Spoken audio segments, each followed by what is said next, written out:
नमस्कार, मी मयुरी आणि आपण पाहत आहात 7 स्टार न्यूज. सचिन मोटे आयकर आयुक्त मुंबई यांच्या वाढदिवसानिमित्त अशोक गोरड यांनी सनमडी येथे अनेक उपक्रम राबवलेत.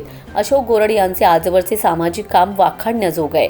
विविध क्षेत्रात आदर्शवत काम करणाऱ्या व्यक्तिमत्वाचा यथोचित सन्मान, गरजू विद्यार्थ्यांना तातडीची मदत, जिल्हा परिषद मराठी केंद्र शाळेत शालेय विद्यार्थ्यांना शालेय साहित्याचे मोफत वाटप, मुलींच्या शिक्षणात खंड पडू नये म्हणून सनमडी हायस्कूल सनमडीमधील मुलींना सायकलचे वाटप, सनमडी परिसरातील 4ही अंगणवाडीमधील लहान बालकांना सुवर्ण प्राशन डोस मोफत उपलब्ध करून दिलाय आणि सनमडी, मायथल आणि पवरवाडी येथे पानपोई चालू करण्यात आले. यावेळी जिल्हा परिषद केंद्र शाळेतील मुख्याध्यापक टेकाळे, सर्व स्टाफ, सनमडी हायस्कूल सनमडीचे मुख्याध्यापक मोरे व सर्व स्टाफ, अंगणवाडी सेविका धनश्री पारसे आणि आरोग्य सेविका ललिता बिरुंगे, सनमडी गावातील society vice chairman Suresh Patil, शालेय व्यवस्थापन समिती अध्यक्ष विजयकुमार महानूर, श्रीरंग लवटे, तुकाराम पाटील, निलेश पाटील, हनुमंत मोटे, दिलीप मोटे आदी प्रतिष्ठित नागरिक मोठ्या संख्येने उपस्थित होते. रवी दिगोळे, 7 स्टार न्यूज, जत.